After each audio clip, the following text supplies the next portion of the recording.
is the year 2546.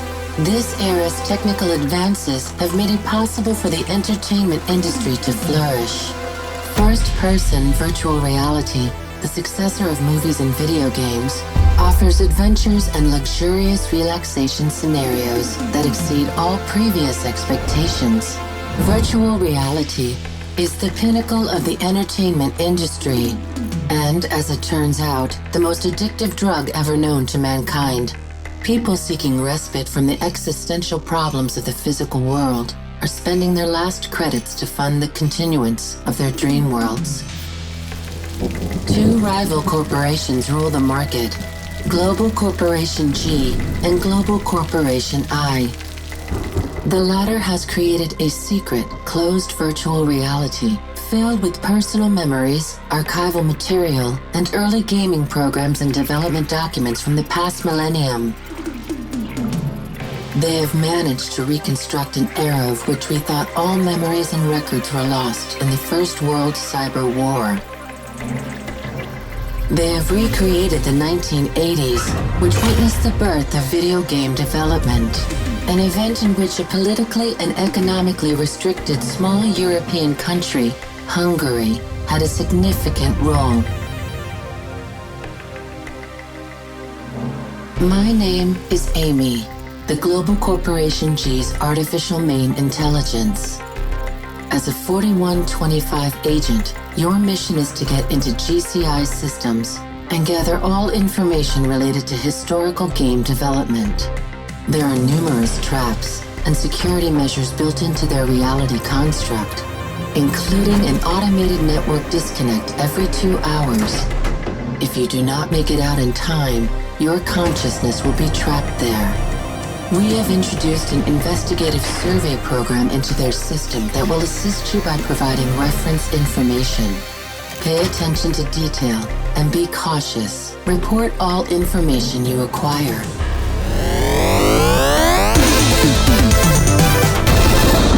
Bowman 4, Long Play.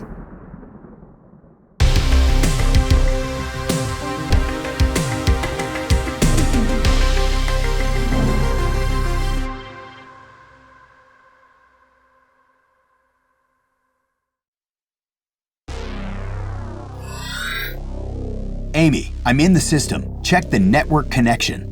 Network connection is stable. Search for our investigative survey program and start acquiring information. Magyarország a 80-as években ugye a KGST tagállamok részeként erősen a Szovjetunió hatása alatt állt. Ezért is olyan különleges, hogy ebben az országban jött létre a legerősebb kelet-nyugati export-importra alapuló tevékenység. Gyakorlatilag azt mondhatnánk, hogy egy ipari jellegű játékfejlesztés alakult ki ebben az országban. Ennek az iparnak, mert nyugodtan beszéltünk iparról, két kulcsfiguráját kell megemlítenünk. Az egyik egy Robert Stein nevezetű úriember, aki 50-es években disszidált Angliába, és megalapította az Andromeda nevezetű céget. Na most egy másik kulcsfigura Robert Stein mellett, ez Rényi Gábor, aki a Novotrade céget vezette. A Novotrade készítette ide az a játékokat, Steinék cége pedig ugye ezeket forgalmazta. Novotrade tulajdonképpen az akkori törvények szerint meg se alakulhatott volna első hazai RT-ként, tehát Rényit gyakorlatilag egy olyan vállalkozást tudott létrehozni, ami amúgy a szocialista országokon belül elképzelhetetlen lett volna. Valamilyen oknál fogva a magyar jogalkotó 1870-es kereskedelmi törvényt a szocializmus évei alatt nem hatálytalanította.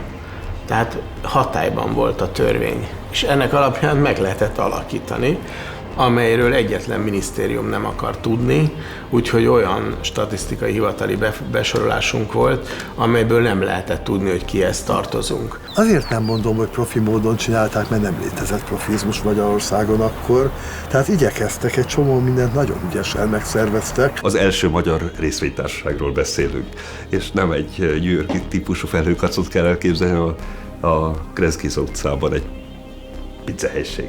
De jó, alaksor, nem egy helység, hanem Godó egy nagy pizzeredzet alakítottak át. Tulajdonképpen rémesen meglepő. Amy, I'm on my way to England in a Spitfire fighter plane simulator developed by Hungarians in 1985. I'm on a mission to figure out what led Robert Stein to enter the game industry at the beginning of the 80s. What I know so far is that Stein was distributing chess computers when he met David Bishop. One day, Stein let Bishop know about his new business plan and offered him a job. What he said was, I know Jack Tramiel, who's the head of Commodore. He's giving me the first 20 or 30 Commodore 64s from the production line, and I'm going to set all of these rocket scientists and math professors to work making computer games. A Commodore-nak a sales direktora nekem egy jó barátom volt. És amikor ő ott sales direktor lett, nekünk is jó kapcsolatunk volt. És én nagyon jó kapcsolatban voltam az elnökkel is, aki Auschwitzban volt, zsidó volt, és nagyon sokszor voltam vele Hongkongba, szóval jó volt a kapcsolat. Úgy nézett ki, hogy ők ebből nagyon nagy üzletet fognak csinálni. És ha nagy üzletet fognak csinálni, akkor mi is nagy üzletet fogunk csinálni. Az a szerencse ért engem 1982. decemberében, hogy az itt lévő számítógéppel, egy Commodore 64-essel és egy 1541-es floppyval megjelent John Baxter, aki a Commodore angliai vállalatának volt a kereskedelmi igazgatója, Stein Robert barátommal, és azt mondták, hogy Gábor, szeretnénk játék szoftvereket fejlesztetni Magyarországon. Itt biztosíthatjuk azt, hogy nem fogják ellopni a szoftvereseinket. Itt biztosíthatjuk azt, hogy elég jó határzár van a két ország között, úgyhogy elég nehezen lehet átvinni a szoftvereket, tehát a titkosság is biztosított, és John Baxter és Robert Stein azt mondták, hogy hát Gábor, próbálj meg egy pályázatot kiírni és összeszedni ötleteket. Amy, I've gained access to documents about the beginning of video game development in Hungary. It turns out that even before the open call for game concepts was announced, Budapest University of Technology freshmen Viktor Tóth and Viktor Zámbó heard a rumor about it and quickly got in touch with Novotrade. Megjelentünk ott és kezdtük, hogy hát jöttünk itt a játékfejlesztés kapcsán, érdeklődünk, hogy be tudunk egy csatlakozni, tudunk majd mit csinálni. Nagy szemekkel néztek ránk. Azt mondjuk, hogy miről beszélünk? Ők nem tudnak semmiről. Aztán rohantak körbe-körbe az irodában, mégis ott volt a két fiatal, mit akar ez itt? Ja, igen, valami, most tegnap kaptunk egy csomagot, ott van a szomszéd szobában kitéve, ott volt kicsomagolva egy C64-es, de még nem tudtunk vele mit csinálni, de érdekelt titeket, nézzétek meg. Hogy ráugrottunk, rácuppantunk, dokumentáció semmi. Az érdekessége az volt a gépnek, hogy ez a C64-nek a Angliába gyártott első sorozatának a 2-es számú gépe volt. Tehát egy olyan szériaszám volt rajta, hogy 000000002-es. Look at this, Amy. In the middle of January 1983, Novotrade turned to the Hungarian people, asking them to submit game concepts in a spot on the TV show Ideas for National Business Innovation. Január közepén volt ez a műsor, és január végére több mint 1000 pályázat érkezett be. Éjjel-nappal storyboardokat olvastunk, hogy döntsük el, melyiket akarjuk csinálni. Ilyen egyszerűbb játékötleteket küldtek be, különféle kidolgozottságban. Volt, aki lerajzolta, képernyőterveket is küldött, egészen jó kis storyboardokat is készítettek rá, hogy mit képzelnek, hogy mitől lesz jó játék. Magyarországra nem jutottak el a meglévő játékot, tehát abszolút friss elképzeléseket, friss megközelítéssel tudtak nekiállni, játékötleteket adni. Többnyire nagyon rossz ötletekkel, teljesen, vagy nagyon banális, vagy nagyon, de volt 4-5 egészen kellemes. Kiválasztottuk azokat a képek alapján, amelyeket érdemesnek tartottunk lefordítani, és azt angol nyelven tovább küldeni az angoloknak. Ami eljutott a Commodorehoz, az kb. 100-120 storyboard volt. Abból kiválasztottak egy talán 10 nagyságrendileg, és azt bizonyos szinten elkezdtük fejleszteni, és így indult gyakorlatilag a magyar játékfejlesztés.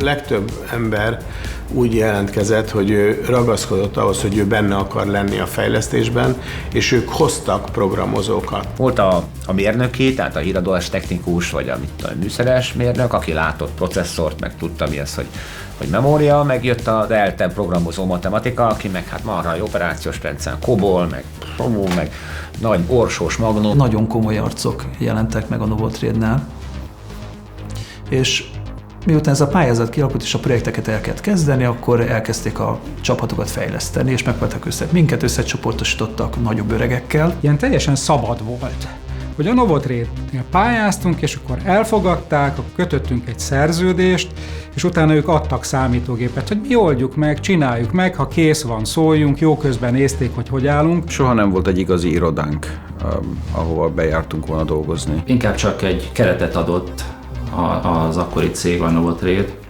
ahhoz, hogy lelkes fiatalok valamit tudjanak készíteni.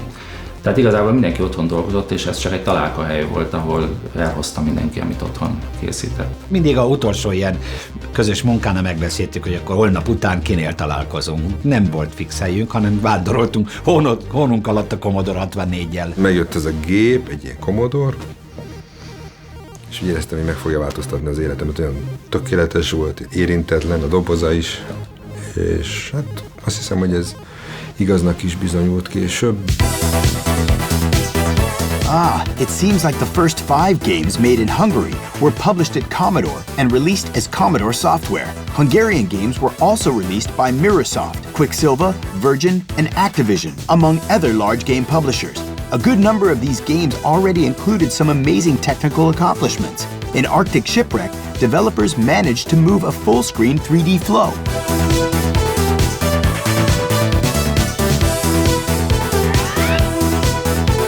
Amy, I found an article about 2 young English marketing guys founding a company called Domark in 1984. They didn't have a clue about game development, but they had a sensational idea. The first person to get through the game, find a secret telephone number which is embedded, and ring the number, they'd win £25,000.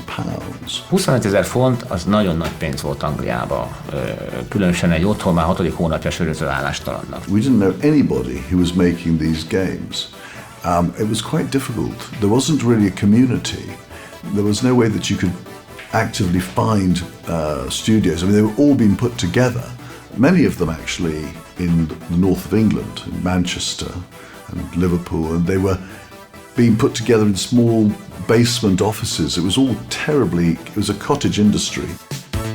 Wanting to produce Eureka in record-breaking time for both Commodore 64 and Spectrum systems didn't make finding the right development team any easier. Domark was quite fortunate that David Bishop and Robert Stein came along, and with them the possibility of developing the title in Hungary. Robi fő azonnal idejött, azt mondta, hogy kérem, akkor ezt senki más nem vállalja el, ezzel baromi nagyot szól. Hát ez nem csak Angliában, hanem úgy általában a játékszoftweriparban, hogyha ezt mi elmerjük vállalni. Hát néztük a Császár Andrissal egymásra, de hogy egyszerre kell a 2 gépen csinálni, és egyszerre kell kihozni, és nem semmilyen hiba nem lehet benne, stb. Úgyhogy mondtuk a Robinak, hogy hát Andrással, Császár András, hogy ezt nem lehet ennyire nyilván épeszően megcsinálni, így, tehát ezt normális idegállapotú ember nyilván nem vállalja el, de úgy tulajdonképpen nagyon vonzó volt, szóval azért nagyon izgalmasan hangzott, akkor még nem volt szó pénzről. És akkor azt mondtuk, hogy fú, Robi, mondják, ez nagyon sok pénzt, és akkor mondtunk egy olyan összeget, amiben annyi nulla volt, amit még sosem mondtunk. Hát mondtuk, hogy ezt el fogják hajtani, és akkor hát jött 20 év, telefon, rendben van. Lehet kezdeni. Amy, I found out about another key figure involved with Eureka. Since it was a text adventure, the story and puzzles were written by Ian Livingstone, author of the widely successful fighting fantasy books. My primary role was to come up with the storyline, the fact that you travel through time and have an adventure through time was the main premise, and then how it all came together and how to conceal the clues inside the art booklet, which I had commissioned from the artist I'd been using at Games Workshop. And so some of the clues were in the artwork, some were in the text and in the rule book, and of course a lot of it was in the game itself. So it was quite a complicated process. It was a bigger task than they thought it was going to be because having not created a video game before, I didn't really understand the limitations. I wanted to make it huge, and we had to compromise quite a bit. But that's all part of the learning experience. Livingstonnak annyira megtetszett ez az egész, hogy elszállt az agya a Karib-tengeri 5-re, és elkezdett olyan dolgokat csinálni, hogy most fölkapaszkodik a repülőre, meg a hidroplán. Mondtuk, hogy nem, figyelj, hidroplán, ez ilyen nincs, ilyen függvény nincs. Tehát azt lehet, hogy mit tudom én, fölveszi a kagylót, és jó hozzávágja, de hidroplán nincs kapaszk. És akkor jött ilyen, hogy elkezdte színesíteni a dolgot, mondtuk, hogy nem, ez így nem lesz jó. In order to produce the game on time for both systems, the developers created a virtual machine with a unique programming language, which was a unique solution at the time. The code written in this environment was easy to convert for Commodore and Spectrum systems, and was fine-tuned on both platforms by two different teams. Ugye a Császár Andrisek, a Commodore-os csapat az lent volt a városba, az a Szalmás-Piroska utcában, a Kodály körönné. Mi föndolgoztunk a hegyen a második kerületben. Akkor előfordult, hogy taxisztunk a városba, éjjel oda-vissza. És akkor itt megjelenik a taxi a Szalmás-Piroska utcában, mint a grafikus vagy a valamelyik szoftveres beül, hogy jön hozzánk a Commodore-os csapathoz, ugye éjjel közel 1:30, és azt mondja, figyelj, ott a Vesztaszűz bejáratánál annak az őrnek le kéne venni a pofon erejét 2-vel. Mert hogy akkor túl sok nem jut el. És akkor úgy, hát azért a taxisofőrök azok nyilván sok mindent láttak a magyar éjszakában, a Pest éjszakában. Tehát ugye nem a Lipót volt bemondva cím, nem a Halóbár, tehát ott azért látszott egy-két furcsa tekintet, hogy mi van ezek, milyen Vesztaszűz. Amy, I found a book which says that Domark charged Novotrade £660 for each day the project was late, which might have contributed to the extremely fast pace of development. Volt olyan, hogy 3 napig nem mentünk el, és akkor másnaponta betolta a feleségünk a gyereket megmutatni, hogy így nő, hozott 2 tál kaját, majd hazament, és akkor nekiálltunk a hivalistának, tehát a vége így telt. Azt hiszem, az utolsó 1 hetet azt az apósom lakásán fejeztük be. Ott a beépített szekrényre ragasztottuk a hivalistát, az ott elég jól mutatott egy ilyen lakótelepi környezetben. És onnan dobtuk ki a harmadikon a taxi előtt várakozó David Bishopnak az utolsó master kazettát, amit elkapott, hál' Istennek, és utána éppen elérte a gépét.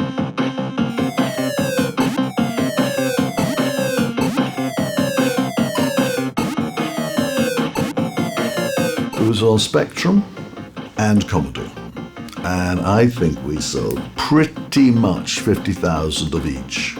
I'm going to say the total number was about 100,000 copies. Nagyot szólt.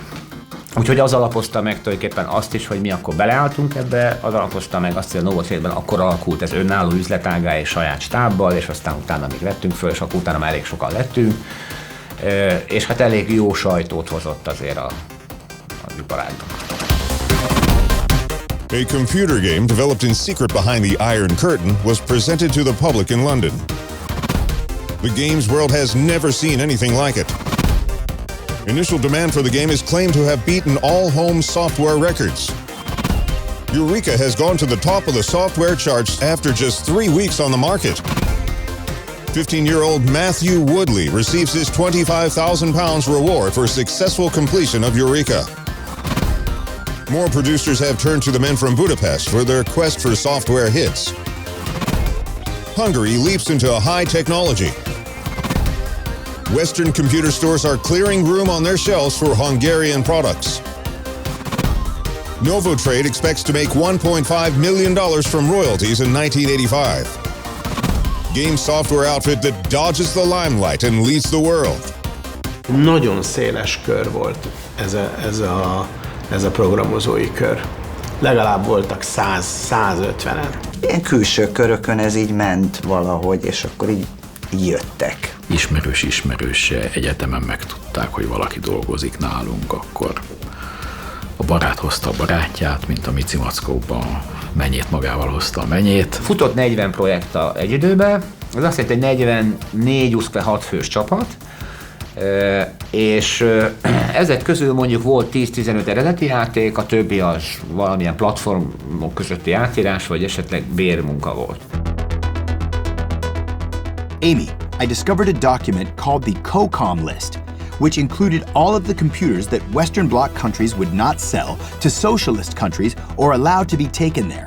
Even back then, game development needed computers, so there was demand for them. COCOM listás gépet konkrétan én magam a saját személyes bőröndömben csempésztem ki Angliából, és tényleg letartóztatásra lehetett volna számítani, ha kiszúrják. És akkor lettem igazán begyulladva, amikor a Heathrow-i repülőtéren a kezemben a bőröndel, amit föl kellett adni, oda jött hozzám Stein Robi, és azt mondta, hogy mostantól Budapestig nem ismerjük egymást, jó? Na, akkor elszédültem. Nem is gondoltuk akkor végig, hogy mi van akkor, hogyha itten valaki komolyabban kérdezősködik, és hát ugye az volt a kimenete, vagy az volt a cél, ugyanúgy volt létre ez maximális támogatás, tehát abszolút bűnszövetkezeti bűnsegédletet vállal. Én azt hiszem, hogy a CIA-nek a látókérjébe is bekerülhettünk volna ennek kapcsán. De ami nem volt kokomlistás, az sem volt annyira egyszerű feltétlenül, hiszen a keleti importot támogatta a kormányzat. Tehát ami Magyarországra bekerült hardware, az általában zsebimportban érkezett, valahogy belopódott, megjelent, itt termett és hasonlóképpen jött be. A fényt nem tűrő áruk érkeztek be éjszakánként a határőrök, akik elfordultak. Remek vámtiszteket ismertem meg, akik velünk együtt szurkoltak annak, hogy ez a magyar játékfejlesztés menjen. Szóval a vámhivatalokban nem egyszer előfordult, hogy össze kellett dugnunk a televíziós készüléket és a Commodore 64-et üzembe helyezni, és akkor játszottunk együtt. It wasn't only the experience of smuggling computers into Hungary that resembled an adventure game. Getting gaming software out of the country to foreign distributors was also an experience like something out of a spy movie. Nem lehetett csak úgy kiküldeni egy kazettát, ami rajta van a programon. Kijött a titkosítóhivatal, és azt mondta, hogy hát ez akkor biztos, és rápecsételt, hogy titkos. Természetesen fogalmam nem volt róla, hogy mi van a flopin, de enélkül nem volt szabad kiküldeni, csak akkor, hogyha ő rátette a pecsétjét a flopira egy kívülről. I used to get stopped sometimes trying to leave Hungary with these cassettes. The border guards would put the cassettes in a machine and it would go beep, beep, beep, beep, beep, beep, beep, and they'd think I was some kind of spy trying to take national secrets out of Hungary. It was quite funny because no one really knew about computer games in those days. What I see here, Amy, is that even when a computer was released from the COCOM list, it didn't mean that it could be sold in Hungary right away. Én nekem 2 vagy 3-szor meg kellett vesztegetnem itt a British Trade delegációt, hogy adjanak engedélyt arra, hogy 64-eseket bevigyek Magyarországra.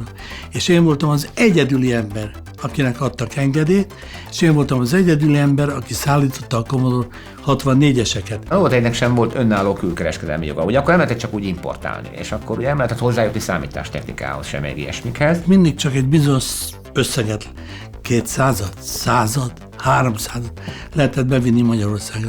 És Rényi Gábor és a Metrimpex közösen vették át a komputereket, és ők forgalmazták Magyarországon. I'm more alive than ever before. What happened to my Commodore 64? 'Cause now we're into so much more. We're into our Commodore 64. A Commodore 64-hez képest egy mobiltelefon processzorának a sebessége több mint 1000-szeres. A memória kapacitásról meg ne beszéljünk, mert az a 100 000-szeres vagy még a fölött. És ebben a világban kellett nekünk megoldani olyan dolgokat, amik hát játszható játékok és látványosak. Amikor mi elkezdtünk a Commodore 64-essel dolgozni, igazából nem volt Commodore 64-es szoftver, a Commodore 64-es vadonat új volt. Minden információt igazából mi találtunk ki, tehát nem volt hova fordulni. Egyszerűen meg kellett érteni, hogy mi történik, és onnantól kezdve tiszta matematika az egész. Kiirtottuk általában a kisebb gépekből a teljes kernelt, saját magunk vezéreltünk mindent, az összes I/O portot, képernyőpöttyöt, és így aztán olyan dolgokat is meg tudtunk csinálni, amire alkalmatlan volt. Mi elkészítettünk egy demót, ami megmutatta, hogy a Commodore 64-esen lehetséges teljes képernyőt betöltő mozgó horizontot csinálni. Nagyon szerettünk volna egy valamilyen repülésszimulációs vagy űrszimulációs játékot csinálni. És úgyhogy tényleg nem ismertük a lehetetlent, ugyanis a Commodore mérnökei kerekperec közölték velünk, hogy ez a gép erre nem alkalmas, mire mi válaszul küldtünk egy demót, amivel megmutattuk, hogy hogyan kell ezt csinálni. Ha az ember nem fél, akkor sokszor olyasmit megcsinál, amit más azt mondta, hogy ez lehetetlen. Tehát voltak olyan dolgok szerintem, amit mi megcsináltunk, mert nem tudtuk, hogy nem lehet megcsinálni. Ezek a srácok, akik ott a játékstúdióban dolgoztak, ezek egészen konkrétan és egyáltalán nem túlzók zsenik voltak. Szinte kivétel nélkül. És ez nem volt előttük lehetetlen. Rengeteg kódot írtunk, szóval eszméletlen mennyiségű kódot írtunk. Tehát ez megint csak egy olyan dolog, hogy sokan azt mondták, hogy nem létezik, hogy ezt meg tudod csinálni egy fél év alatt, vagy év alatt, ami volt, és mi megcsináltuk. Egy szép nap találkoztunk a Commodore-nak a vezetésével, beleértve a legendás Jack Tramiel-t. Az egyik oka, hogy Budapestre látogatott, az a mi Mozgó Horizon demónk volt. Mi csináltunk olyat, ez a korai fázisban csináltunk. De tényleg, hogy a játék közben a program átírta a programot, nem adatokat. A programot. Egyszerűen nem fértünk bele a 61 kilobájtos Commodore-ba, és csak így lehetett megcsinálni, azzal szinttel már végeztünk, az ott nem kell, ezt itt módosítjuk. Ez teljes abszurdum, tehát ilyet nem lehet csinálni. Ja, de kellett és csináltuk. It was like the Wild West. We were breaking new ground. We were making the rules up as we went along. Olyan szakasz volt az életünkben, hogy nem féltünk semmitől. Fantasztikus élmény, amikor végig gondol, hogy ezt nem lehet, ezt biztos nem lehet megcsinálni, de meg fogjuk csinálni. Ezt biztos nem lehet megcsinálni, meg fogjuk csinálni. Hogyan? Nem tudtuk, hogy mit nem tudtunk, és ezért belevágtunk olyan dolgokba, amiben, hogyha többet tudtunk volna, nem vágtunk volna bele.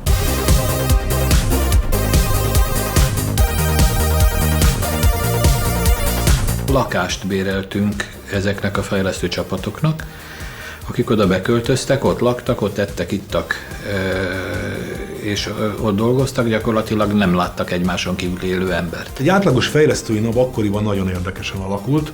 Ugye az ember fölkelt korán reggel, ez általában olyan 11-12 órát jelentett. Egy némi étkezés, esetleg egyéb mosakodás vagy ilyen marhaság után nekiült és beletemetkezett a számítógépbe, avval a felkiáltás, hogy csak megnézem azt, hogy, és akkor hirtelen este 10 óra lett, vagy 11, még mindig nem sikerült megnézni azt, hogy, de már nagyon korgott a gyomrom, úgyhogy a éjféltájba elmentünk ebédelni. Dolgoztunk, és reggel 4-kor a pék velünk nyitott. Tehát az első sütést azt a péklapáttal a mi kezünkbe tette, nem kért érte pénzt, viszont annyira forró volt, hogy hazáig dobálni kellett. Volt olyan fejlesztőm, aki az egyik munkánál nagyon szoros határidő volt, bent lakott az irodában. Bent aludt, evett, fürdött, fogatmosott, mindent 3 hónapon keresztül, talán 2-szer kiment sörözni. Mindenki, aki ebben részt vett, az szívvel, lélekkel vett részt, és ez azt jelentette, hogy magánélet elhanyagolva, néha egy hétig nem fürödve. Az egész dolognak volt egy ilyen, mint a punk zenekarok a garázsban. Többnyire a gép mellett aludtunk, és akkor voltak olyan időszakok, amikor programfordítás közben aludtunk. Beállt a fülünk arra, hogy amikor befejeződött a fordítás, akkor annak volt egy kicsit ilyen sajátságos hangja a drive-nak, hogy mozgott a fej, és erre a hangra fölébredtünk, hogy akkor megint tennivaló van. Játszottunk is amúgy, néha volt egy jó játék, akkor az nagyon rosszat tett a fejlesztésnek. Tehát kijöttek ilyen Street Fighter 2, hát az végső csapás volt. Amíg abban nem volt mindenki nagyon jó, addig nem lehetett abba hagyni. Telefon nem volt, hogy a barátnőm úgy jött oda napok után, hogy mi van velem, most ott vagyok, vagy hol vagyok. Általában ehhez vagy valami nagyon-nagyon jó barátnő, feleség, mit tenni kell, vagy nem kell.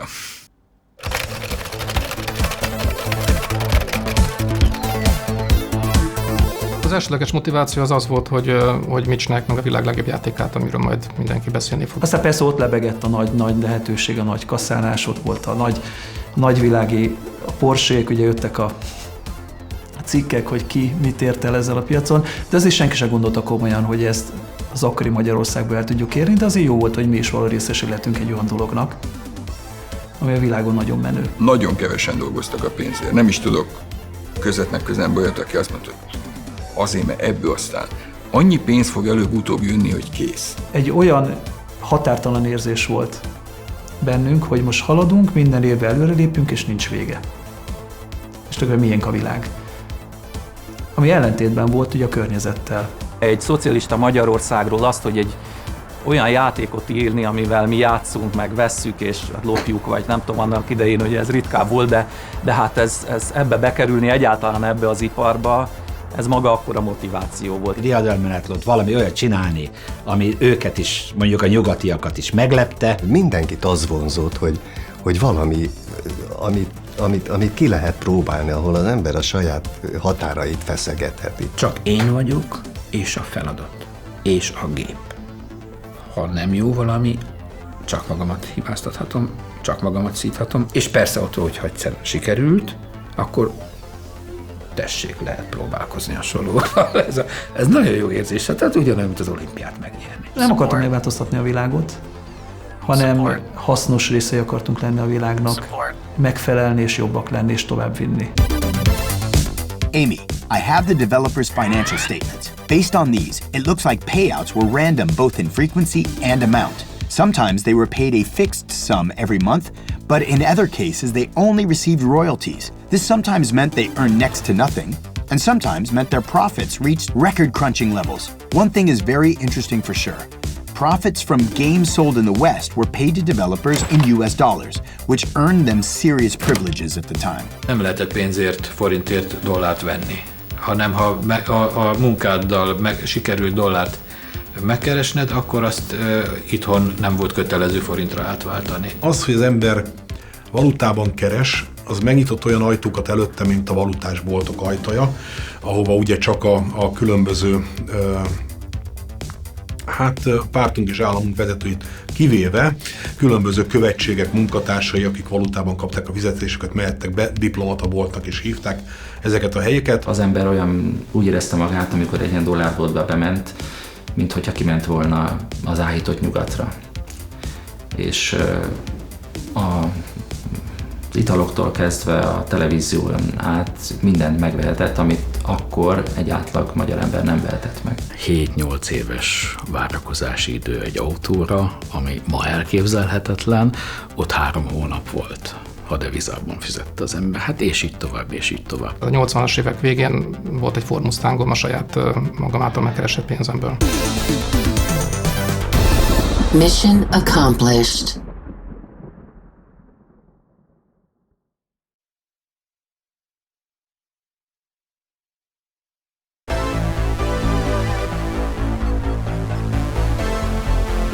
Amy, I'm in an ancient labyrinth on a quest to explore the golden age of Novotrade. Between 1985 and 1988, several successful titles made it out of Hungarian developers' hands. These included the official Tour de France game, where you had to move the joystick like a madman to move and control the virtual bike at the same time.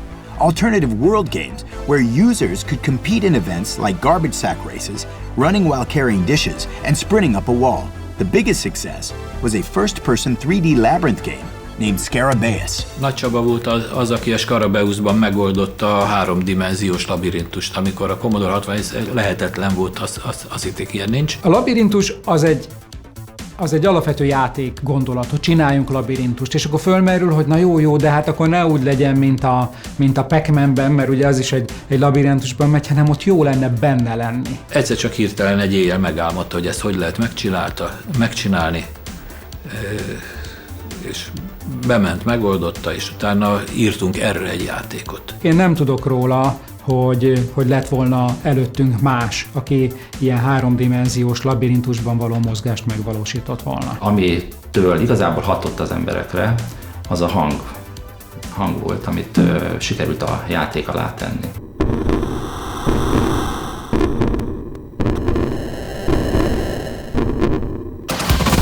The most realistic and gripping atmosphere I've ever encountered. The best and most apt sound effects ever programmed on the C64. This is the best arcade adventure of the year. I have never played anything quite like Scarabaeus before.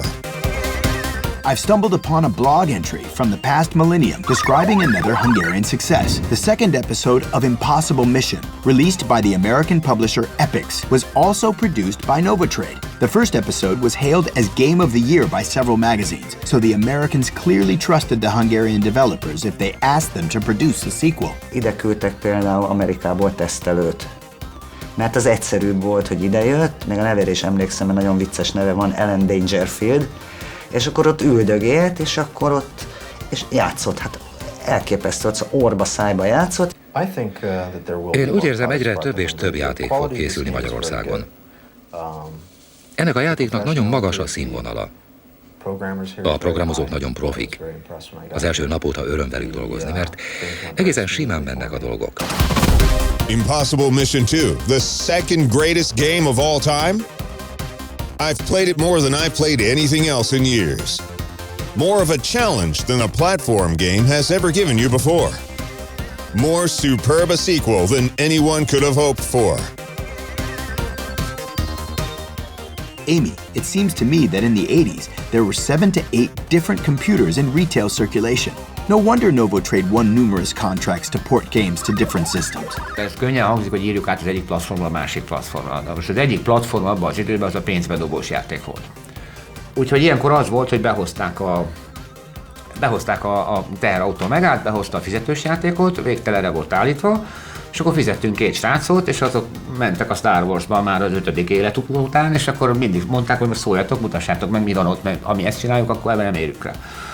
Úgyhogy időnként megjelent ott a Kreszkész a Katona József sarkán egy ilyen kis teherautó, és akkor azt hitték, kaszinót nyitunk, vagy játékterem lesz, vagy valami, és akkor lehoztak ilyen kis targoncával, és akkor eljött az Indiana Jones. Thanks to Robert Stein, Hungarians were among the first to start developing for the Atari ST. UK-based System 3 hired Novotrade to port one of their most successful games, International Karate, for this new platform.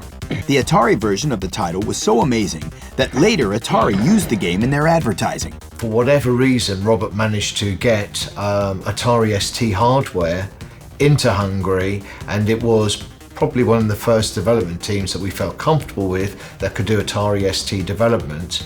And they'd done, I think, the best version, which was International Karate on the ST. Az eredeti játékot néztük, és azt próbáltuk lemásolni. Tehát, mint ahogy gondolom, a korabeli zenészek is sok esetben így vonzódtak bele a rock zenébe is. Tehát igen, néztük az eredetit, de jobbat akartunk annál csinálni. It was a fantastic bit of work if you look at the art on that. Really, really beautiful. All of the art was done in Hungary, and all of the coding was done in Hungary. Mission accomplished.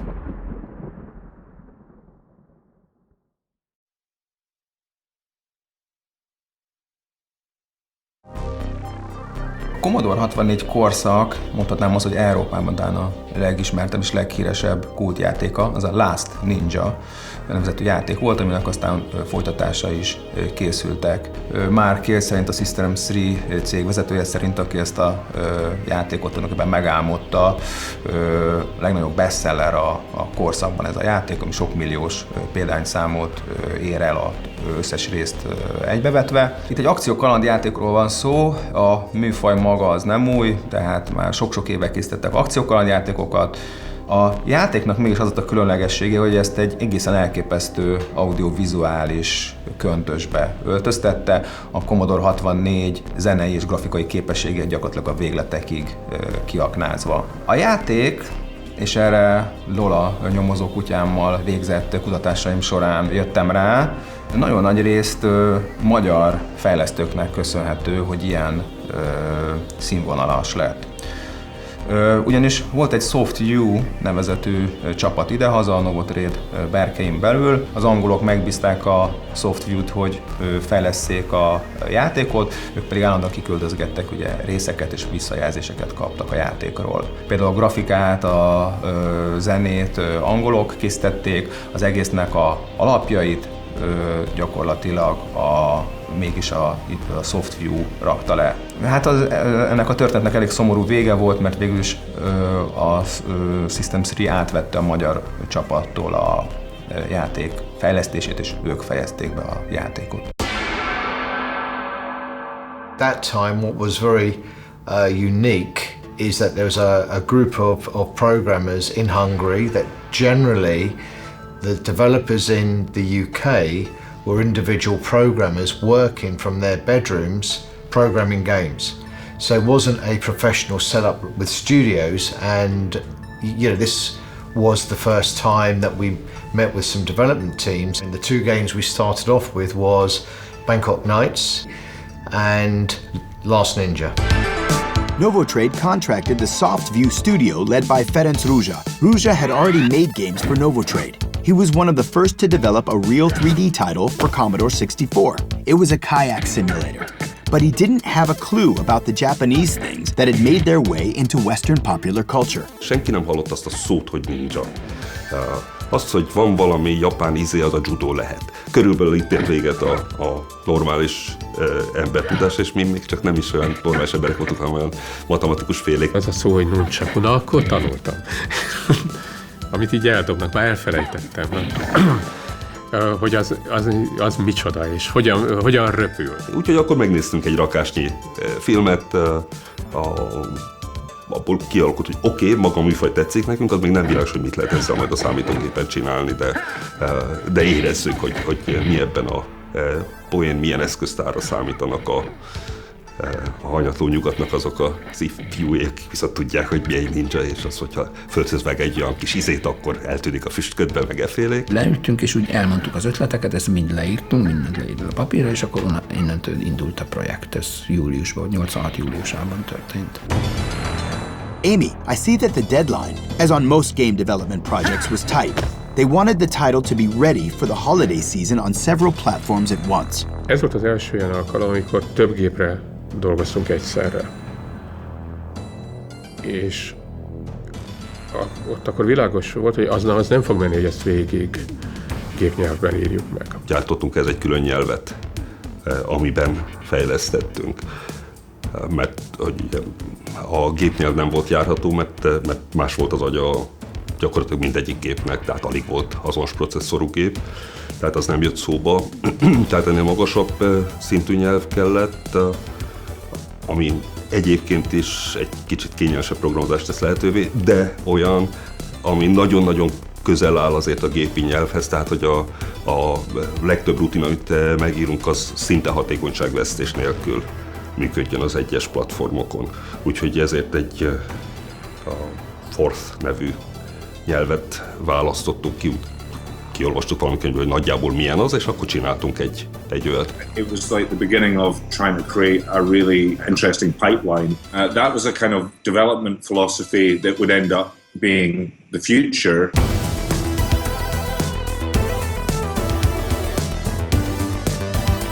They worked out a system which was revolutionary, which was to try and build blocks, high-res blocks, together to try and make high-res screens. So at that stage, what we were able to try and do potentially was to make groundbreaking graphics with this new concept of building high-resolution blocks, and the integrator was born. A legnehezebb feladat ugye az a háttérrajzolónak a megcsinálása volt, és ez, amit úgy hívtunk, hogy integrátor. Legfeljebb szintenként egyszer lehetett egy betöltést betervezni egy programozásba. Tehát egy szinten belül az összes képet ki kellett játszani. Na most ezt úgy ki kell találni, hogy ezt csak úgy lehet megcsinálni, hogy elég változatos legyen a kép, hogy különböző kis képdarabokat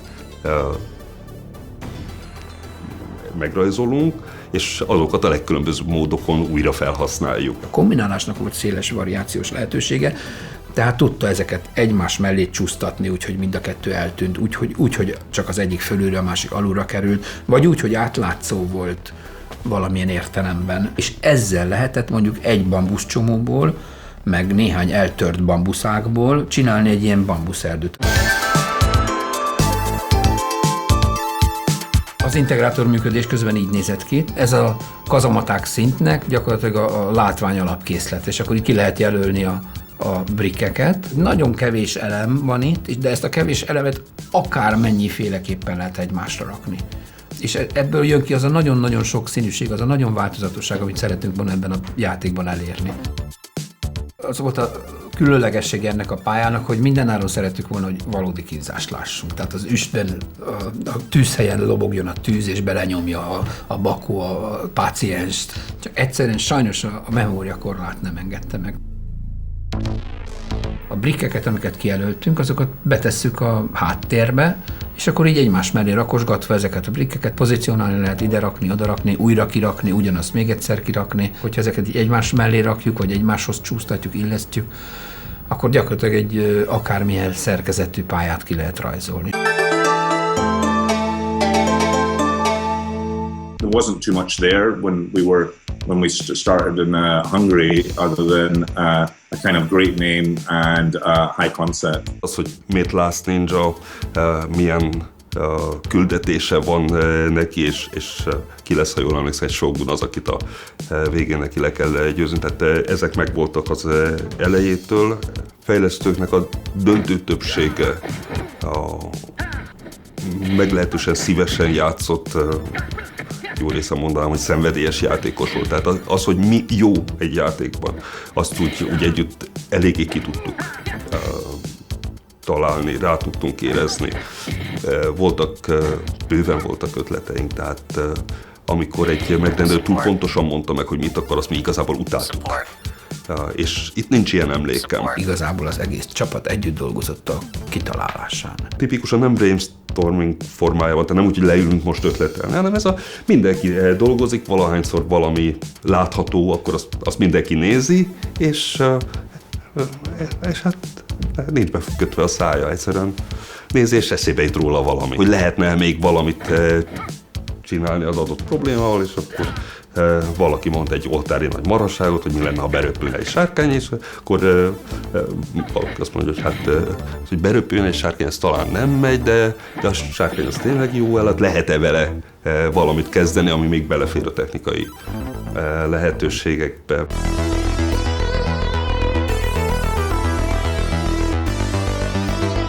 Bizonyos alapdolgok megvoltak, ott nagyon sok mindent még ki kellett volna egészíteni, de a végével úgy nagyjából már képben voltunk, hogy hova kell eljutni. A szintek egy része volt kész, de az gyakorlatilag teljesen kész.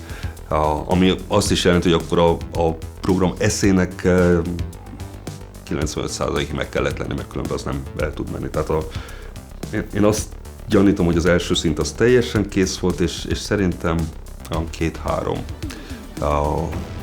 volt készülőben, és a vége az még biztosan nem kezdődött el. Ahol mi tartottunk, ott azért már játék töredékek voltak. És el lehetett képzelni legalább, hogy ez hogyan fog összeilleszkedni, de hogy mikor fog összeilleszkedni, azt nem lehetett elképzelni. The development phase chewed up a lot of time with creating the unique programming language, as well as the integrator. They were also developing Bangkok Nights, so they really started to run out of time. Már elmúlt az első határidő, meg a második, meg a harmadik, és még mindig csak azt mondod, hogy nem a jövő héten, akkor a dolog egy picit rosszul néz ki. A mi megbízásunk az úgy szólt, hogy egyszerre több gépen fogjuk átadni. Lehet, hogy Commodore-on álltunk a legjobban. Bőven lehet, hogy ott a készültsége az mit tudom én hány százalékos volt, de mi nem így néztünk erre a projektumra. Mi a projektumra úgy néztünk rá, hogy nem viccből írtunk egy forszot, hogyha én ezt Commodore-on akarom megcsinálni, akkor megcsinálom Commodore-on. És megírom végig gépnyelvben. Nem emlékszem semmilyen nagyon megrázó problémára, tehát amitől úgy elkezdtünk paparázni, hogy jaj, most mi lesz, összedől a világ. Mi inkább túl képzettek voltunk ilyen magasabb elméletbe, tehát nem tudom kapásból megszámolni, de azt hiszem a munkatársaim összességében nagyobb részek volt matematikus, tehát kutató-matematikus diplomája. 87 februárja, max március eleje, de inkább február végén. Az volt az indok, hogy mivel nem készültünk el a karácsonyi határidőre, minden határidőt túlléptünk, és ezért elállnak a további együttműködéstől. They didn't understand playability, and to try and translate how something should play, it was quite often lost in translation. So both of those projects we moved on from, and Robert and I had at this stage formed a very strong relationship, and he was very good to us. He returned all of our money. We brought in John Twiddy to finish the project. Robert and I found John Twiddy, and he finished the project.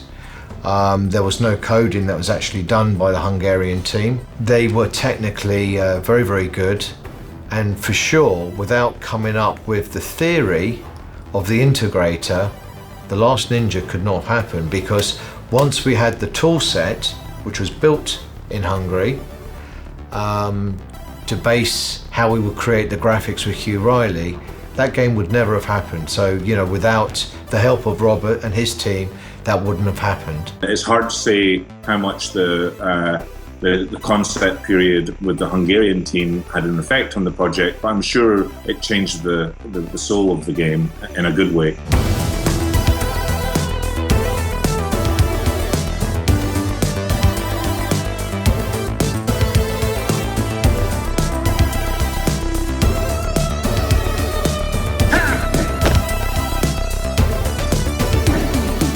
Angliában nekünk nem volt konkurencia, mert mi uraltuk a piacot, csak arra vártunk, hogy a magyarok gyártják a szoftvereket. It was a rush, it was like a gold rush for products. Nekem nem volt nehéz eladni, nem azért, mert én olyan jó vagyok, hanem akkor én voltam az egyedüli, aki eladott szoftvereket.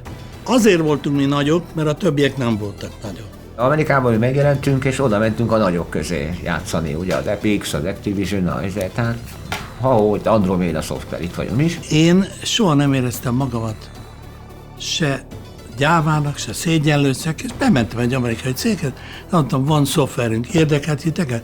Igen, mutasd meg! I suppose Stein wasn't shy in Japan either. They went to the publishing houses and showed them how good their games were. Mutattuk, hogy hát van nekünk ez, hogy hát itt van ez a milyen klassz, itt kergeti a bölényeket a lovas, meg hát itt milyen klassz, itt megyünk ebbe a labirintusba, 3D-ba, hát színes, szagos, gondoltuk, a 10 ujját is megnyalja, azt sem érnek. Mondták, hogy aha.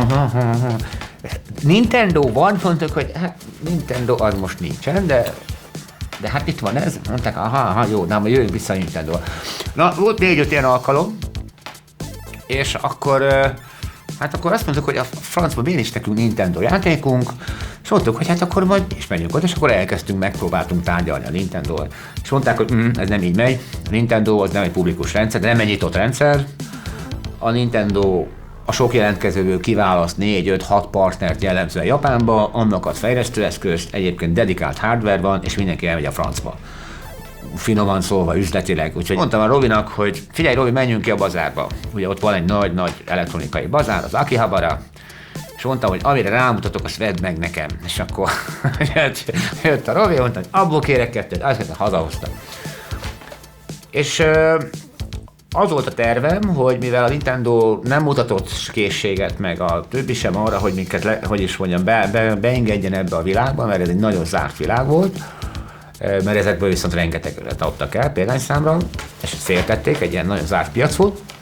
Azt mondtam, hogy jó, akkor ha ezeknek minden a Nintendo kell, meg nem tetszik nekik a mi Scarabeusunk, meg a bölényünk, meg nem tudom, akkor kitolok én ezekkel, viszek nekik legközelebb Nintendót.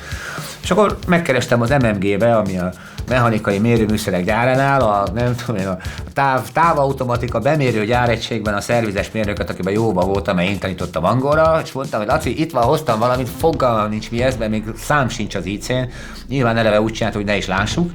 Vissza kéne ezt fejteni. Kéne nekem ebből csinálni egy fejlesztőrendszert. Mondja, jó. Kalmár László volt a hardveres ebben a témában, aki nekiállt, vette ezt a játékot, ez egy cartridge-os játék volt, tehát nem kazettás, meg ilyesmi. Megnézte a cartridge-t, elemezte elektronikai úton, kiderült, hogy nem standard megoldások vannak benne, megtalálta, hogy mik az egyebek. Sikerült kiolvasni a cartridge-ból a játéknak a byte-jait, a kódjait, akkor jöttünk mi, ugye a szoftveresek, nézegettük, mi van benne. Valahol eljutottak oda, hogy itt van a hangcsip, akkor ott beszálltam, hogy próbáltuk, hogy 4-szögjel oszcilloszkóppal ott méregettünk, és bepróbáltuk kitalálni, aztán hogy mi van benne, de hát mindent egyes, tehát ez csak egy része ugye a zene, de az egész, hogy a processzorra, hogy lehet a RAM, hogy lehet ezt onnan kívülről föltölteni. És az lett a vége, hogy néhány hosszú hónap múlva lett egy fejlesztőrendszer. Hát egy ilyen magyar fejlesztőrendszer, ilyen drótok, hegesztések, szikszalagok és stb. És akkor mentünk megint Japánba a Sonyhoz tárgyalni, a Traffic, meg esetleges további játékok ügyébe, és akkor mentünk megint a kiadóhoz. Mondtuk, hogy van nekünk és Nintendo van, szabad egyet? Hú, azért, ugye a japánok tanulják ezt az érzelemmentes, egyenesen nézünk, de azért ez nem volt semmi.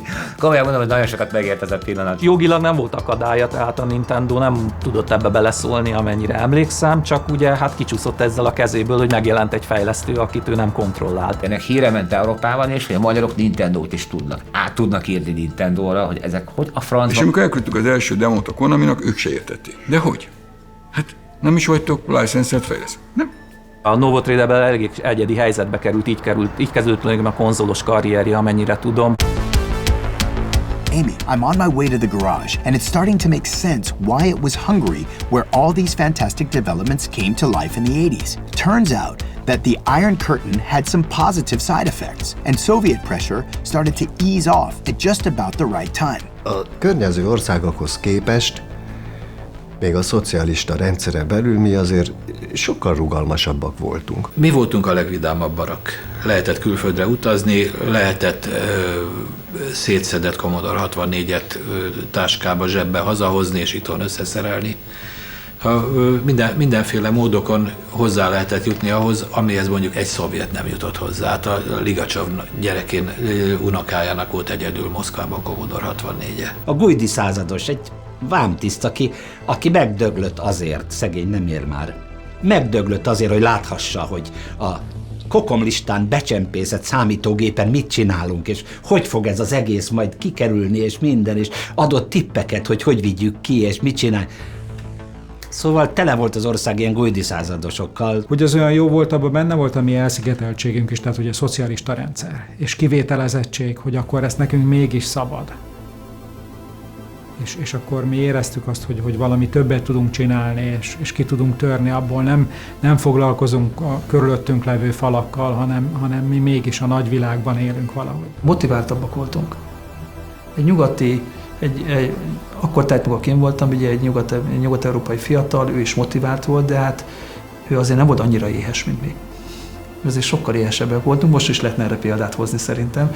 Tehát egy éhesebb országra jöttünk, sokkal több, messzebb voltunk attól az életszínvonattól, neki sokkal kevesebbet kellett megtenni ahhoz, hogy ezt az életszínvonalat reprodukálják, mint amit mi, hogy elérhetetlen távolságból megpróbáljuk elérni. Sokkal jobban érdekelt minket. Tehát éppen amiatt, mert nem volt ez egy olyan természetes, nem arról szólt, hogy bementem-e a boltba és megvettem-e, emiatt sokkal érdekesebb volt ez. Azt lehetett érezni, hogy nagyon el van folytva valami teremtő erő az emberekben, meg kommunikációs igény. Korlátok közt válik el a mester. Itt, ahol korlátok voltak, itt, ahol nem utaztunk, itt, ahol...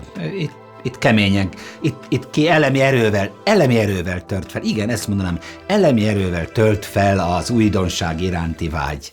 Amy, I'm heading to a buffalo farm in the countryside with the Ford Mustang I found in the garage. That's where Laszlo Méru, one of the creators of Buffalo Roundup, will let me in on some new intel about what was behind these Hungarian successes.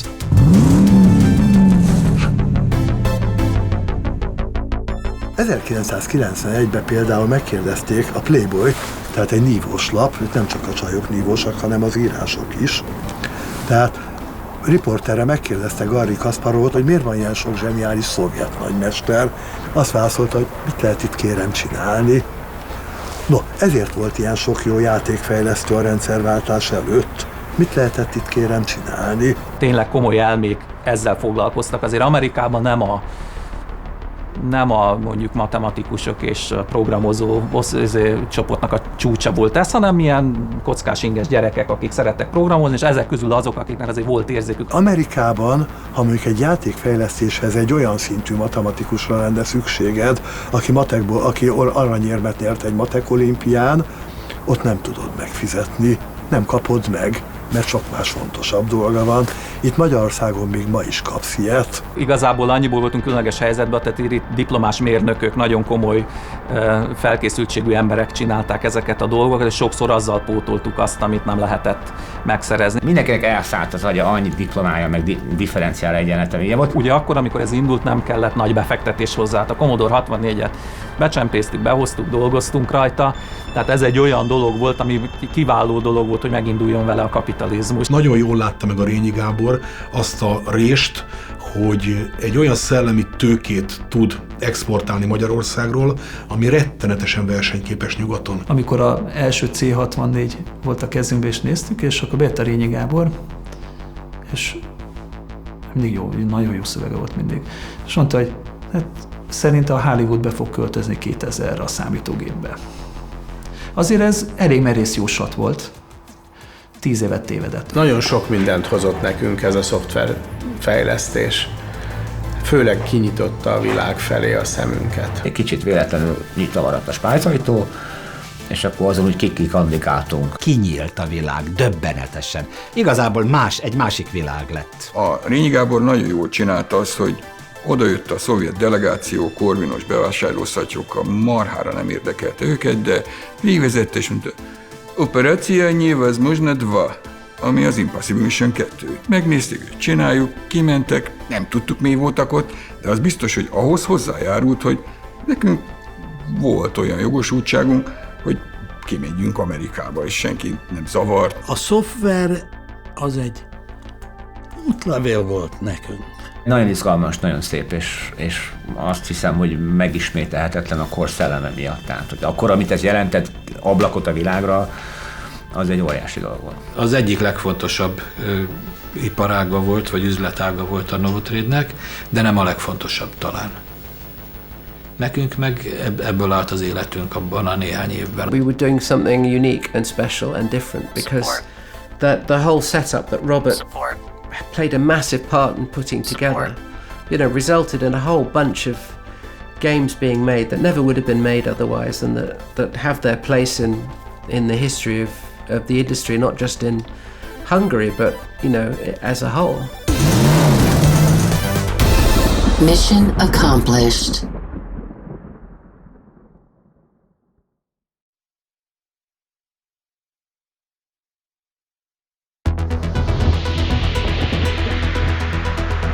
Nagyon erősen fejlődött a Novotrade Amerika.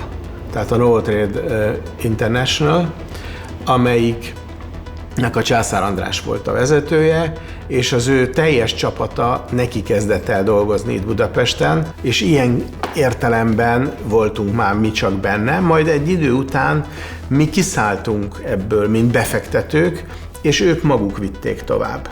És aztán ezt a céget, a Novotrade International-t átnevezték Appaloosa szoftvernek. Amikor a Kis Donát letette a stafétabotot, és a Császár András vette át, akkor ő ebből egy profi intézetet akart csinálni. Teljesen átalakította a céget magát, és egy más munkarendet vezetett be. Be kellett járni a stúdióba, vagy az irodába dolgozni, tehát nem lehetett otthon. Nem csak a adminisztratív szempontból hogy dolgozok, hanem technológia, megosztás, infrastruktúra, gondolkozásmód, tehát egy profibb cégek alakult akkor. Nagyon sok embernek ez nem ízlett, eljöttek onnan. Másokra meg akkor lélegeztek föl, és akkor jöttek rá arra, hogyha nagyon jó, hogyha nekem megmondják, hogy mikor mit csináljak, akkor sokkal kényelmesebb az életem. Más volt, tehát sokkal jobban hasonlított egy nyugati fejlesztő stúdióra akkor már a történet. Amy, I found a big stack of information about console developments in Novotrade International's archives. Besides the Nintendo, they also made games for Sega and even PlayStation. Konzolos játékfejlesztésnek is köze van az Impossible Mission 2-höz, mert az Epix nevű cégnél, akiknek dolgoztuk, a Ken Baltazar meg a Joe Miller, utána átmentek a Sega of Amerikához. És a Sega of Amerikánál akkor mi már jó barátok voltunk, és hát azért ezek a folyamatok úgy tűnnek, mint a programozó múlnának, de nem. Ez múlik például egy indiánai gabona nagykereskedőn, Steve Friedmanon, aki egyszer csak a mi ügynökünk lett. És úgy lett ügynökünk, hogy valóban nem értett semmit a számítástechnikához. A Steven egy nagyon agilis salesman volt, tehát ő nagyon mindenhova bement, addig járt, amíg el nem adta magát. Emlékszem, egyszer a Disneyhez mentünk tárgyalni, valami puzzle játékot csináltunk neki, és a Steve a Hollywood Boulevardon bement egy ilyen pakisztánihoz alkudni egy ilyen videójáték, vagy egy ilyen játékkazettára. És aztán $1 mondta, mégse kell. De ezzel egy negyed órát tart. És mondom, hogy mire volt jó, menjünk-e vacsorázni, és mit kell titálni? Edzek holnapra. Szóval a Steve Friedman intézte el ezt a szegás vonalat. It seems to me that Echo the Dolphin was their biggest hit on the console market. This might have been the best-selling game ever developed by Hungarians. The idea came from Ed Annunziata, one of Sega's producers. Az ötlet az nagyjából érthetetlen volt. Ő azt szerette volna, hogy ez olyan lenne, hogy nem olyan, mint egy videójáték, hanem inkább mint egy film. Minden, ami mögöttem van.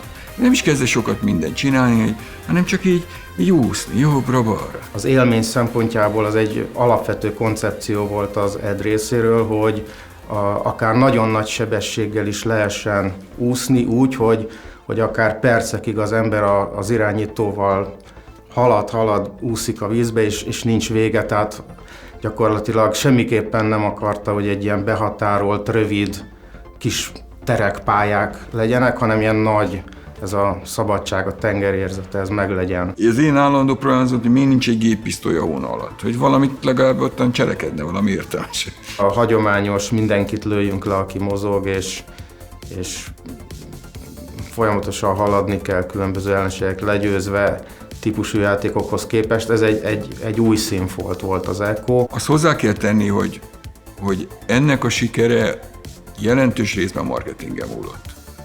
A marketing erőforrásokhoz való hozzáférés és ügyeskedés, de az már ilyen vállalaton belül ügyeskedés.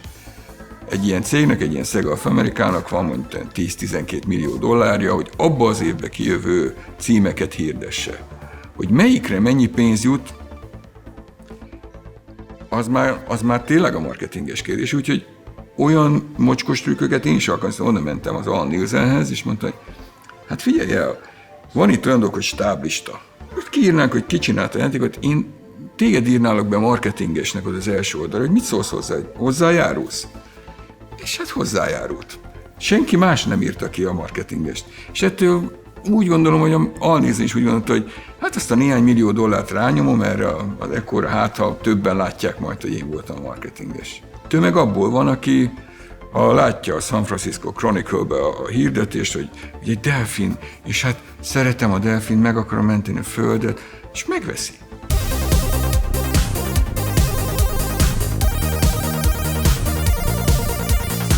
Nem nagyon tudok visszaemlékezni arra, hogy a fejlesztés végén azt mondtuk, ezt de jó megcsináltuk. Mert általában az volt, hogy a fejlesztés vége az egy rémálom volt.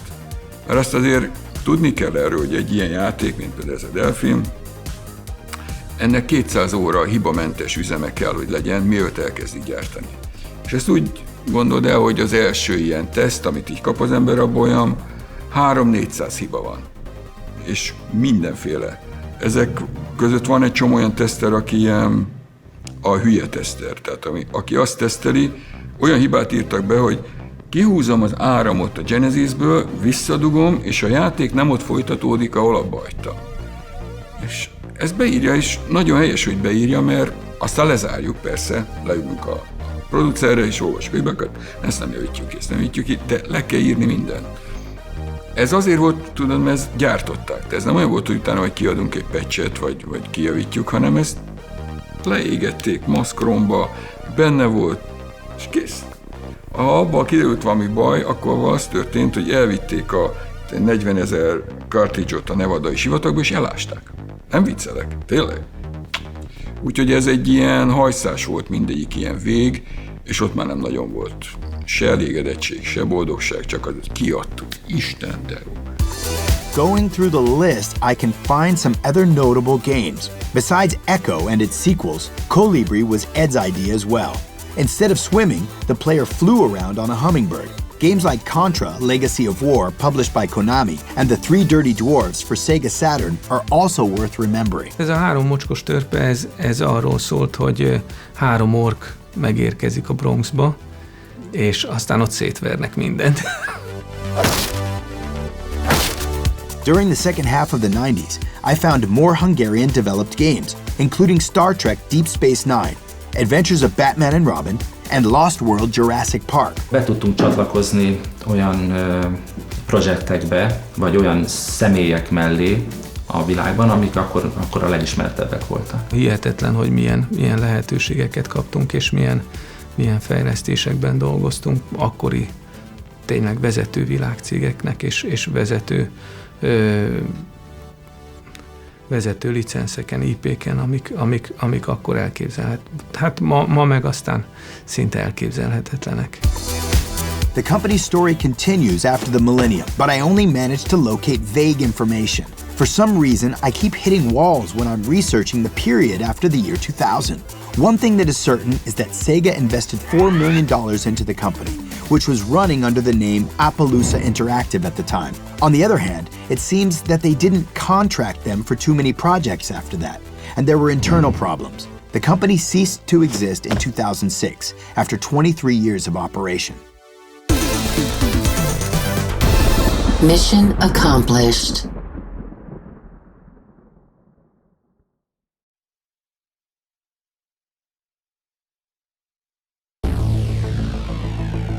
80-as években Magyarországon ugye nem nagyon lehetett legális úton hozzájutni a játékokhoz, ezért ezek a játékok különféle klubokban cseréltek gazdát. A fellegvára a klubéletnek a legendás Csokonai Művelődési Központ volt, melyet Csoki néven is emlegettek. Itt gyűltek össze tulajdonképpen péntekenként, szombatonként a Spectrum, Commodore, Amiga rajongók, hogy programokat cseréljenek, összevesztenek azon, hogy melyik a jobb számítógép, a Spectrum vagy a Commodore.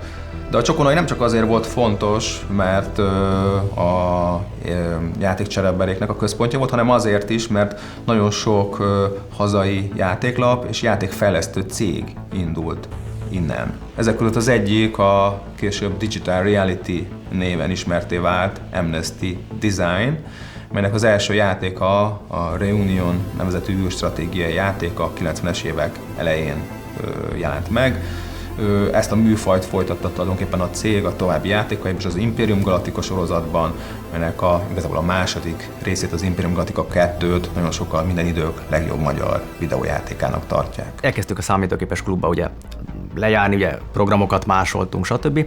És tulajdonképpen akkor, akikkel ott a klubban találkoztunk, döntöttük el, hogy szeretnénk játékprogramot fejleszteni. Ugye így indult a legelső csapat, az Amnesty Design néven jött létre. Összetalálkoztunk, összebarátkoztunk, és mindenki vonzódott az adott területhez, és akkor adta magát, hogy ki mivel fog foglalkozni, és utána azt mondtuk, hogy jó, csináljunk egy játékot. Igazából teljesen nulláról, az alapokról építettük össze a dolgokat, nem voltak külső segédeszközök, nem volt meg bennünk a tudás. Mindenki otthon kezdett el dolgozni, hiszen mindannyiunk iskolába jártunk. Tehát én magam is 15 éves voltam, amikor elkezdtük a Reunion-t fejleszteni. Mindenki szülőknél lakott, igazából hétvégente tudtunk csak találkozni, hogy összenézzük azt, hogy ki mivel haladt a héten. Több helyszín volt, mindig valakihez mentünk, adott embernek az anyukája csinált nekünk tök finom szendvicseket, egész nap ott voltunk, és így megpróbáltuk így összerakni egy valamibé az összes anyagot. Amy, based on my research, the 90s looked like they were a fantastic time for game development. At the time, even a small team of a couple of guys was sufficient to create globally successful games. Later on, these projects started to require enormous studios, full of developers and endless financial resources. But these guys threw together a demo which was worth showing to publishers.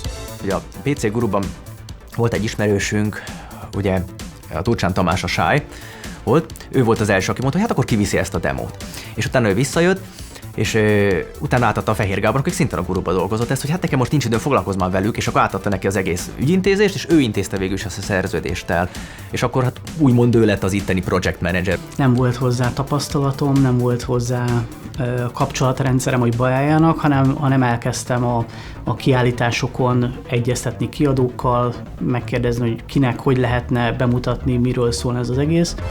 It might be stunning for a small country that just transitioned from socialism, but a group of guys still in school managed to get signed by the UK-based Grand Slam Entertainment. Development took a new turn after this. Kis István pincéjében kezdtünk el komolyan dolgozni. Ha jól emlékszem, hát egy 3-4 méter hosszú pince volt, egy nagyon kicsi helyiségben. Bevitte mindenki a számítógépét, a monitorát, hangszóróját, egerét, és akkor kezdtünk el úgymond egy helyen már hatékonyabban dolgozni. Én fenn voltam a saját jó nagy szobámban, ott csináltam a PC-s dolgokat, 2 szinttel lejjebb pedig a többiek lent a pincében csinálták a többi részt. Viszont nyáron azért néha én irigyeltem őket, mert legalább 10-15 fokkal hűvösebb volt ott. Ugye volt a hétközbeni, meg a hétvégi fejlesztés. Hát hétközben ugye mind iskolába jártunk, tehát semmi nagyon extra, végeztünk 3-4 óra fel, aztán bum, irány a pince, és gyerünk este 8-9-ig toltuk végig, ami időnk volt. Hétvégen ott meg reggel, ahogy beértünk, úgymond, és utána egész nap. Reunion was released after 3 years in development in 1994. The project became quickly popular among gamers interested in space games and brought serious recognition to the developers. They didn't get rich from it though. Folyamatosan fizetett a kiadó, de általában úgy szokták ütemezni a játékfejlesztéseknél az összegeket, hogy a legnagyobb a végére marad. Fokozatosan egyre több.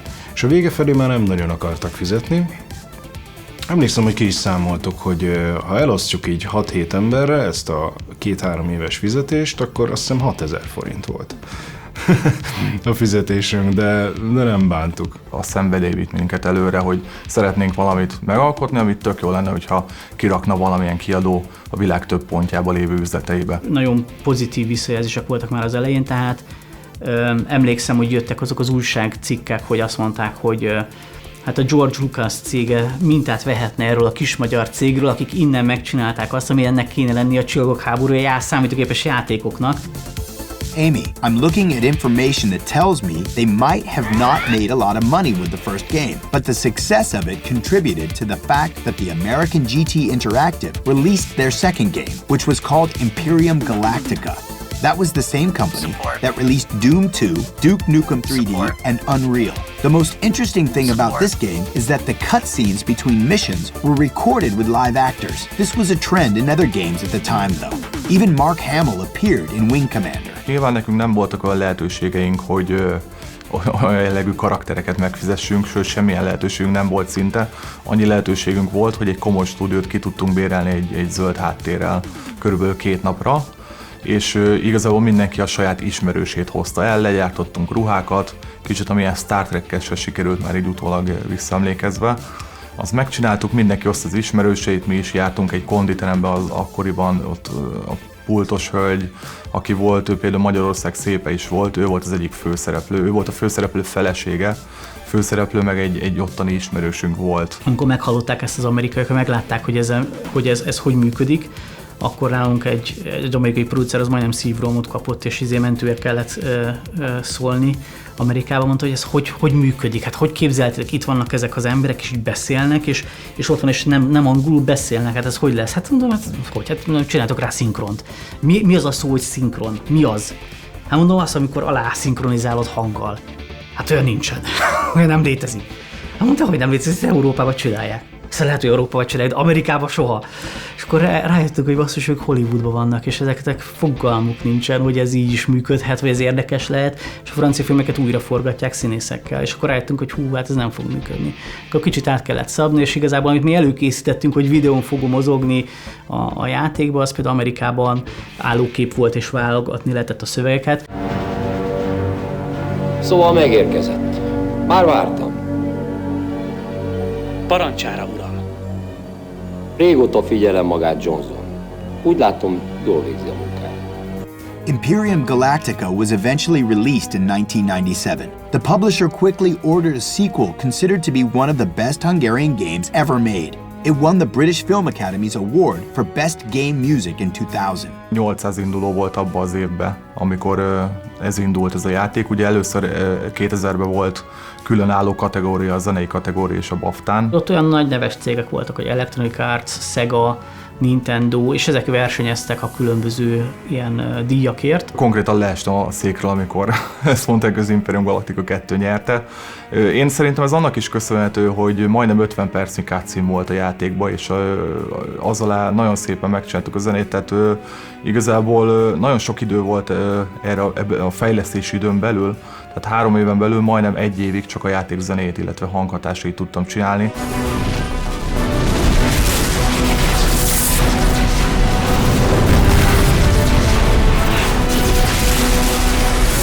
Napi 10-12 órát simán beleraktunk, még egy ilyen átlag alatti fizetésért is, mert az motivált minket, hogy ezt a játékot csináljuk meg még jobbra, és utána a következőt még jobbra. Emlékszem, hogy volt olyan időszak, amikor 4 hónapig nem vettem fel fizetést, mert elfelejtettem.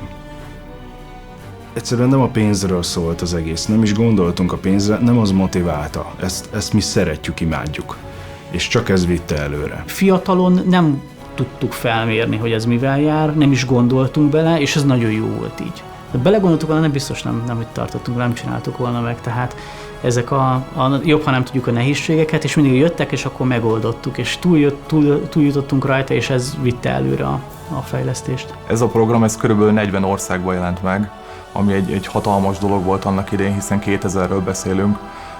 Más fejlesztő tudtommal talán nem is ért el ekkora sikereket azóta sem Magyarországon. Nem lenyomni akartunk mi másokat, vagy jobbak lenni, csak egy jó játékot akartunk csinálni. Amy, I found tons of other games and stories from the 90s. Here, for instance, is a project developed by Art Game called Abandoned Country. Amy, something is wrong with the communication. Agent 4125, I require a status report. Record the message. This is the most important message. Send you. Játék közben termelődnek olyan kémiai anyagok a szervezetünkbe, amik máskor nem. Pontosabban nem is csak játék közben, minden közben, amikor olyasmit csinálunk, ami nem létfontosságú, és ezeknek az anyagoknak egy része létfontosságú kis mennyiségben, mint a vitamin. Tehát ez a paradoxon igaz, hogy létfontosságú az, hogy időnként olyan dolgokat csináljunk, amelyek nem létfontosságúak. Erre a legjobb a játék. Van, aki a munkájába is megtalálja. There's a gamer in everybody, but most people would never ever have considered themselves to be a gamer. And even if you ask someone that plays Words with Friends or Candy Crush or whatever it might be, you know, they would never consider themselves to be a gamer, but they play games, which is, you know, the important thing for our industry, that everybody plays games. Games are a genuine art medium, and they've had such powerful cultural impact. It's really important that heritage is kept for future generations, because we'll look back and see just how important the games industry has been on society. Games, I think, has always had a bit of a bad reputation in the general media, and quite wrong, I think, because games go beyond entertainment. A játék közben egy csomó mindent megtanul az ember, ami aztán hasznára válik. Megtanul stratégiailag gondolkodni, megtanul veszteni, megtanulja azt, hogy just is megpróbálom, megtanul emberekkel közlekedni esetleg, ha olyan a játék. I look forward to one day when the headlines of the populist press say games are good for you. Connection lost.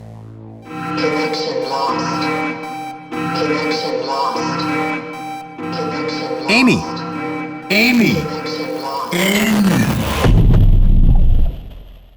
Game over.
Support.